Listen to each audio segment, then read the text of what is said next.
like Law said, we've been talking to you for all of 20 minutes, and we're all in and feel bad for Tommy and kind of want to see what the hell happens to him.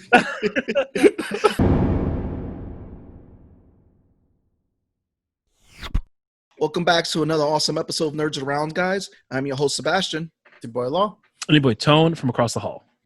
And we're kicking off another creator series celebrating a Kickstarter by the one, the only Matt Schorr. How you doing, Matt? I'm good. How are you guys doing? Good. Hanging in there. Thanks for joining us today. Oh, thanks for having me. I appreciate it. Yeah, of course. Definitely.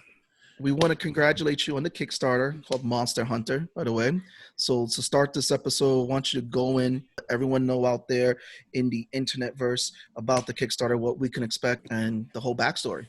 Monster Hunter for Hire is a horror comedy anthology comic. We've got 4 short stories, all centered around a guy named Tommy, who, for a living, he hunts monsters. And the twist here is hunting monsters as a job, it sucks. The pay is bad, the hours are long, and the work is just dangerous. So there's really nothing redeeming about this job. The only thing is he doesn't know how to do anything else. So every story is just another mission that he has to go on to try to take down some kind of monster. And every single time it blows up in his face and it does not work the way that he intended. I always tell people this character is a cross between Ash from Evil Dead and Al Bundy from Married with Children, because the Kickstarter is in the description. Make sure you go there. The Kickstarter ends December 4th. We got time, people. Let's do it. So what was the thought process between creating Tommy and the world of Monster Hunter? Well, it came from like so many things, like something I started a while back and never quite got a chance to finish, and then revisited it. It started with a project I did on another anthology series that fell apart. But I really liked this character. I liked the idea of this guy who hunts monsters and just hates it. Because we've seen stories where people are hunting these creatures of the night and it's just mundane and usual for them. And I thought, well, it might be a little more interesting to have one where he just, because we all have had jobs that we can't stand. So why not go that route with it? Like, because to me, it makes sense. Like hunting a vampire would be a miserable thing to do. You got to hide out at night and wait for this thing, and say goodbye to the sleep schedule. Yeah, exactly. nothing glorifying about it. Find a way to catch it off guard, and if you slip up just once, you're dead. So it's got to be the world's worst job to have. So it just kind of made sense to go that route with it. Yeah. But like I said, it was part of another project that didn't get finished, and I held on to it because I loved that idea. And so from there, I just started coming up with other story concepts for it. So, in addition to a vampire, we've got a mission where he goes after a werewolf, which, of course, that doesn't go the way he plans. He also hunts down a mummy in a museum. And digging into some folklore, there's a story where he's hunting a giant up in the mountains. And like I said, every single time there's some kind of twist, because I grew up a big fan of the EC comics and Tales from the Crypt, which always had that real brutal twist towards the end, just to, again, turn it all around on the hero of the story. So every single time I had to do that to Tommy. Poor guy. I'm glad. Poor guy. In terms of creating the monsters, how do you go about creating the monsters that he hunts? Do you go with the traditional way that the monsters work, or do you go in a new stylized version of those monsters that he's dealing with? Oh, the answer is honestly yes and no. Because again, like I said, there's always this twist that kind of comes back to bite him. So like with a werewolf, everyone is pretty familiar with the concept of using a silver bullet to kill them. So he goes into every mission, like most of the time, knowing like, okay, here's what I got to do. Here's how I got to take it out. And this is what I need. Doesn't always work that way. I don't want to throw out too much and spoil anything. No, but I will say with the one of my favorite ones that I came up with was for the giant, because for a giant you need something really big, but I didn't want him just carrying around a rocket launcher. So he has this sort of makeshift, I call it a quad barrel elephant gun. This enormous 4-barrel. What? Is that what you have on the Kickstarter page when he's walking in the mountains? That's it. Okay. Yeah, I was looking at that. And I was like, that's a pretty solid piece. Dude, that's crazy. That was one where I described it for the artist, Alex Garcia. And that was one of the few times I came back and asked him to make some changes because I said, okay, we need to make this gun bigger. It's got to be bigger. But yeah, you got a great team that's working with. So you have Alex Garcia, Alex Green, and then Joe. You worked with Joe before on a previous project, which I want to talk about. But how was it assembling that team?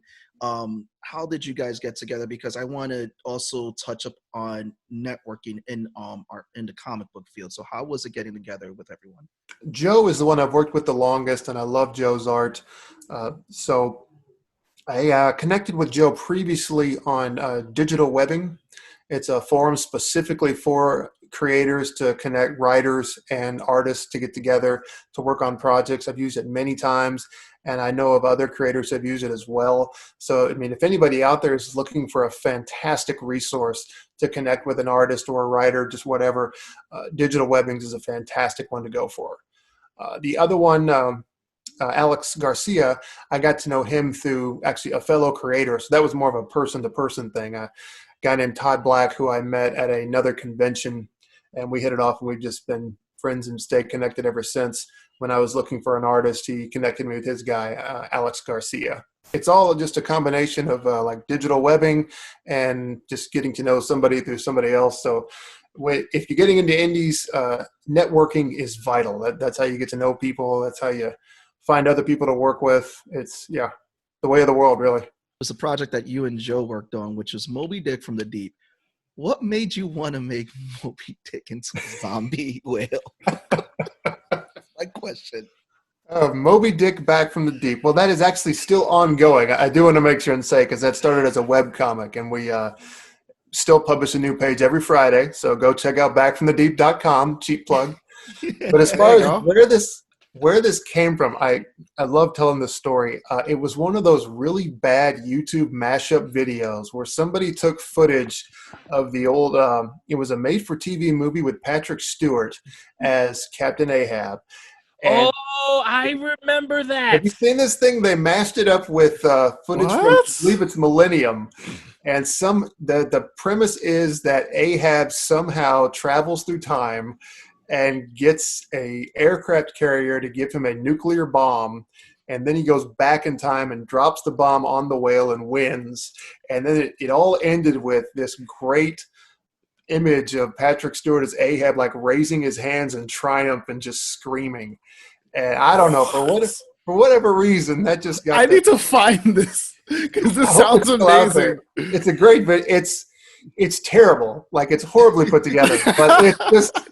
It's such a bizarre idea, and I love bizarre ideas. So that just got the wheels in my head turning, and just went from there. Like, kind of played with this idea, like, okay, what if Ahab was hunting the whale still today, and he's been doing it for over a century? So if the whale's still out there, the whale is like this necrotized, rotten corpse of a beast still out there causing chaos, and Ahab and his crew, they're like undead zombies too, kind of like Pirates of the Caribbean. Oh, man. Nice. Sailing the seas, hunting him throughout all eternity. And hey, what's worse is Moby Dick is a giant creature. Yeah. So to just make him a zombie makes it so much worse. It's just like, no. It's just not just like all the rules of zombie now apply to a giant sperm whale. Yeah, that's why? A very petty sperm whale. I love it. Petty, absolutely petty. You know, even just looking at your other previous work, like just kind of taking